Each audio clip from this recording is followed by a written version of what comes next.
Olá, muito boa tarde, você internauta, produtor rural que nos acompanha aqui no site Notícias Agrícolas. Estamos de volta aqui com os nossos boletins, depois de a gente falar um pouco sobre o mercado de hortifruti. Agora o nosso foco é para o setor sucroenergético. A gente vai falar um pouco sobre as movimentações do mercado de açúcar e etanol, porque hoje lá na Bolsa de Nova York, né, o açúcar bruto cotado lá no terminal avançou, depois de a gente ter uma sessão de queda na segunda-feira, e nesta terça-feira a gente tem preços mais elevados por lá. E para entender todo esse cenário, para a gente falar um pouco em relação ao andamento da safra aqui no Brasil também, né, maior produtor e exportador de açúcar do mundo, então para a gente entender todo esse cenário, ver as perspectivas aí à frente, né, um ponto importante também é essa questão climática bastante adversa nas áreas produtoras do centro-sul do país. Então, para a gente entender todo esse cenário bastante amplo, a gente conversa ao vivo com o Guilherme Belotti, gerente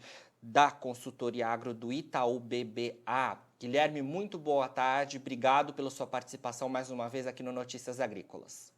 Boa tarde, Jonatas, é sempre um prazer estar aqui com vocês. Prazer é nosso, Guilherme. Bom, queria que você falasse um pouco para a gente sobre essa movimentação do mercado aí. A gente vê que nos últimos dias, né, depois da gente ter aquela conquista bastante interessante do patamar de 18 centos de dólar por libra-peso nas últimas semanas, o mercado tem oscilado um pouco e tem encontrado dificuldade para voltar, né, aí a esse patamar. Hoje a gente teve um dia de alta, mas ainda assim um pouco distante desse nível, né? Queria que você falasse um pouco para a gente o que o mercado está acompanhando neste momento, Guilherme. Claro, Jonatas, perfeito. Eu acho que primeiro, assim, do ponto de vista de fundamentos, né, a gente não tem tido grandes mudanças no cenário de oferta e demanda que afetem as cotações no curto prazo. Estou falando aqui dos contratos mais curtos, né? Claro que quando a gente olha os contratos mais longevos, né, a notícia recente aí da antecipação aí do governo indiano aí da mistura do etanol na gasolina para 20% de 2025 para 2023, ela acaba sendo uma notícia alvissareira, autista para o setor como um todo, mas novamente quando a gente olha aí o cenário de curto prazo, a gente não tem tido grandes alterações de fundamentos assim, né? Mas mesmo assim, quando nós olhamos principalmente aqui nos últimos dias, né, talvez um dos fatores que tem contribuído aí para fazer com que os preços do açúcar voltassem a subir, tem sido esse aumento das cotações do petróleo, muito a reboque aí no cenário de demanda mais positiva, né, na esteira, por sua vez, do crescimento econômico global, o que, por sua vez, puxa os preços do etanol e faz com que o preço do açúcar também seja influenciado positivamente. É importante nós termos no radar, Jonathan, que depois de muito tempo, o preço do etanol voltou a ser competitivo com o açúcar aqui no Brasil, né? Antes nós tínhamos aqueles diferenciais bastante grandes, com o açúcar sendo bastante atrativo.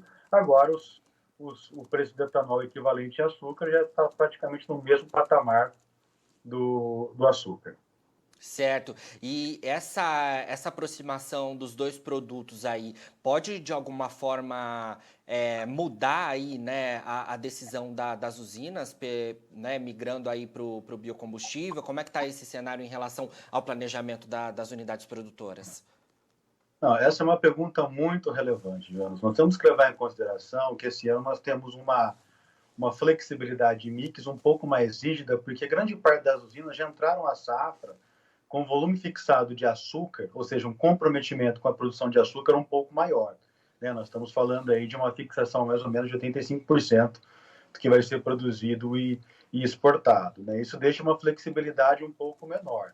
Mas ainda assim, não dá para a gente descartar a hipótese que nós tenhamos aí algum aumento da destinação da terra para a produção de etanol, uma vez que, do ponto de vista de atratividade econômica, hoje eles são muito parecidos, né?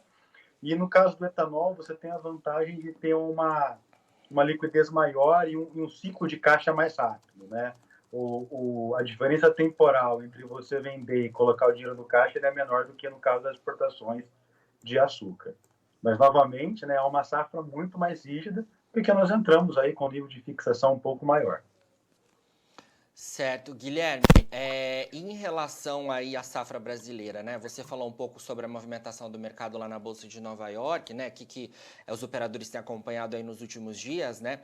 Um ponto fundamental bastante importante está relacionado à safra brasileira. A gente tem aí acompanhado nos últimos meses, né? Uma preocupação bastante importante por parte dos produtores em relação à estiagem, né? Os impactos aí na safra. Você acha que essa questão Brasil já está precificada lá nos preços futuros na Bolsa de Nova York, ou ainda assim a gente pode ter novidades relacionadas a esse assunto lá nas cotações?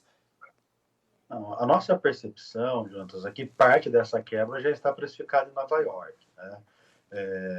A seca ela já vem acontecendo há algum tempo, né? E a gente já viu aí grande parte das consultorias revisando para baixo aí a moagem brasileira, inclusive nós, né, revisamos nosso número para baixo. Hoje nosso número é ao redor de 560 milhões de toneladas, ao passo que no ano passado o centro-sul do Brasil moeu 605 milhões de toneladas. Agora, é evidente que caso a seca ela persista e os impactos sejam maiores, nós podemos ver aí os preços em Nova York respondendo aí essa surpresa em relação à produção brasileira, e tem espaço para subir ainda mais. Perfeito, Guilherme. Bom, outro ponto que eu queria te perguntar justamente é em relação às estimativas aí de vocês, né? A gente tem aí, né, a safra caminhando um pouco mais, a moagem avançando, né? Estamos entrando não, já estamos no terceiro mês da safra 2021-22 de cana-de-açúcar aqui no Brasil, e queria saber se vocês já fizeram alguma revisão relacionada aí à safra brasileira de cana-de-açúcar, à produção de açúcar e de etanol, já que a gente segue acompanhando aqui no Centro-Sul essa questão climática bastante adversa que a gente já comentou, né? Perfeito, nós revisamos sim, revisamos para baixo, né? O nosso número anterior era de 575 milhões, agora estamos falando de 560 milhões de toneladas de cana moídas aqui no Brasil, na safra 21-22, isso dá mais ou menos 7,5% abaixo do que foi o ano passado. A gente tende a ter também uma redução na quantidade de etanol produzido de cana-de-açúcar, né? Nossa estimativa hoje é que quanto nós pegamos aqui hidratado e anidro, a soma desses dois, ele vai ser ao redor de 24,5 bilhões de litros, quase 12% inferior ao ano passado. Agora, é claro que do ponto de vista de oferta, essa queda ela vai ser minimizada porque nós tendemos a observar aí um aumento na produção de etanol de milho, né, saindo de 2,6 para 3,4 bilhões de litros. Então, quando a gente pega a produção de etanol de cana-de-açúcar e de milho e compara com o ano passado, a nossa previsão agora é de uma queda de 8,1%, Jonathan. Perfeito, Guilherme, atualizando aí para a gente os números de vocês, né? Queria saber, então, também em relação ao mercado de etanol, né? A gente até mencionou já um pouco, mas entrando aí para a gente entender um pouco melhor dessa movimentação, porque apesar, né, como você disse, né, o preço do etanol está se aproximando muito do açúcar aqui, né, para venda no mercado brasileiro, né? Então, queria saber de você como é que a gente pode entender esse movimento do etanol, porque a gente está aí no terceiro mês da safra, como eu já disse, né? E a expectativa era de que, justamente entrando aí a nova temporada, maior oferta no mercado pudesse baixar os preços. Isso até aconteceu em alguns momentos, mas os preços ainda continuam bastante firmes, né, Guilherme? Como é que a gente pode entender esse cenário do etanol, essa movimentação aí, né? Qual que seria um limite para os preços do etanol? A safra 21-22 ela tende a ser marcada por um balanço bastante justo de etanol, né, entre oferta e demanda. Lembrando que nós estamos vindo de um ano em que nós tivemos aí uma redução do combustível de ciclo Otto, e agora com a aceleração da economia brasileira e com a redução do isolamento social, né, com o avanço das vacinações, a gente já começa a ver aí a frota brasileira ganhar mais quilometragem, e com isso a gente espera aí um avanço do consumo de combustíveis, né? Ao passo que nós teremos aí uma redução da disponibilidade de etanol. E isso sugere que nós vamos ter que racionar, que ter preço suficiente para controlar a demanda. Isso significa que provavelmente, Jonas, a paridade entre o preço do etanol e a gasolina deve oscilar ao longo de toda a safra ao redor de 70%. Né? Era de se esperar, como você comentou, que agora no início da safra nós tivéssemos aí um aumento mais substancial da oferta, que faria com que essa paridade caísse aí, e, consequentemente, os preços do etanol ficassem mais atrativos para o consumidor na bomba, mas o que a gente tem visto é justamente o contrário, né? Por um cenário de balanço de oferta e demanda bastante apertado, as paridades seguirão perto de próximas de 70%, justamente para a gente controlar a demanda, para que nós tenhamos aí um balanço equilibrado até o final do ano. Agora, é importante salientar também que a gente já começa a observar, né, um aumento mais substancial aí da produção de etanol de anidro, justamente para fazer frente aí esse aumento do consumo de gasolina e abastecer toda a necessidade do consumidor brasileiro. E por fim, John, só do ponto de vista de preço, né? Então, nosso cenário é de paridade de hidratado com gasolina aí próximo de 70%. Consequentemente, os preços vão depender bastante das cotações do petróleo e do câmbio.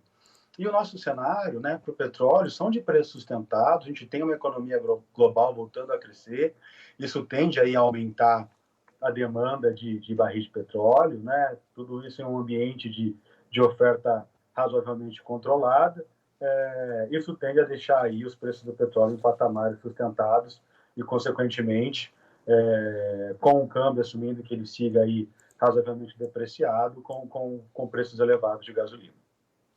Perfeito, Guilherme. Bom, muito obrigado pelas suas informações aqui no Notícias Agrícolas, viu? E claro, queremos contar com a sua participação aí nas próximas entrevistas para a gente esclarecer aqui para os produtores, né? E para que quem interessa aí todas as informações em relação ao mercado de açúcar e etanol. Perfeito, John. Sempre um prazer estar aqui com vocês e contem conosco. Prazer é nosso, Guilherme. Bom, então, conversamos aí com o Guilherme Belotti, gerente de consultoria agro do Itaú BBA, para a gente entender um pouco das movimentações do mercado de açúcar e etanol. O mercado de açúcar lá na Bolsa de Nova York hoje teve um dia positivo, acompanhando, né, essa questão do financeiro e também a questão da safra do Brasil. E a gente conversando com o Guilherme, né, falando um pouco sobre esses preços, né, do açúcar e etanol, a gente apurou então que o etanol voltou a ser mais competitivo, né, com o açúcar. Ele está com preços muito próximos do açúcar, e isso é um assunto importante, porque apesar de uma taxa elevada, né, de comprometimento da produção por parte das usinas, né, já fixadas aí, ainda assim a gente pode ter aí uma migração, de certa forma, para a produção do biocombustível, que, segundo o Guilherme nos explicou, né, o etanol ele tem uma vantagem de ter um ciclo de caixa muito mais rápido para as usinas, então isso pode ser um cenário que favoreça. A gente tem também falado, né, os preços do etanol estão bastante valorizados aqui no Brasil. A gente comentou também em relação da paridade do etanol sobre a gasolina, porque segue acima de 70%, né, cerca de 70% aqui no Brasil. Esse é um ponto bastante importante para a gente acompanhar.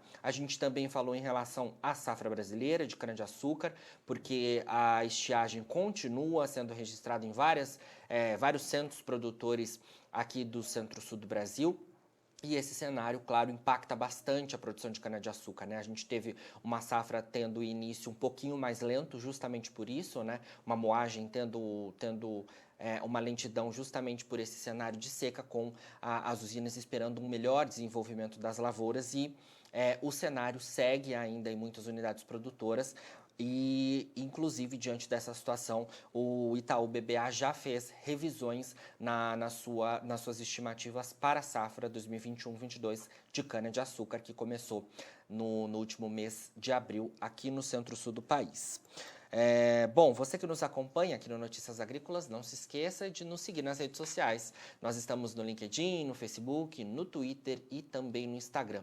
É só você procurar pelos nossos perfis por lá, tá certo? Você também pode nos acompanhar, né, e seguir o nosso canal através do YouTube. Você entrando lá na plataforma, você ticando o sininho, você consegue receber as notificações de todo momento em que estivermos ao vivo. Você consegue interagir com os nossos apresentadores, mandar perguntas para os nossos entrevistados, para a gente ter uma interação bastante interessante por aqui. E claro, você também segue nos acompanhando, é possível, né, assistir aos nossos boletins através do nosso portal. É só acessar noticiasagricolas.com.br e lá na home, em todo momento em que estivermos ao vivo, abre uma caixinha para você acompanhar os nossos boletins, interagir também, mandar perguntas para os nossos entrevistados. Então, não se esqueça, siga o Notícias Agrícolas nas redes redes sociais e nos acompanhe e interaja conosco através do YouTube. Bom, nós ficamos por aqui, mas daqui a pouco tem fechamento do mercado da soja. Você segue por aí para ser o produtor rural mais bem informado do Brasil. Fique por aqui.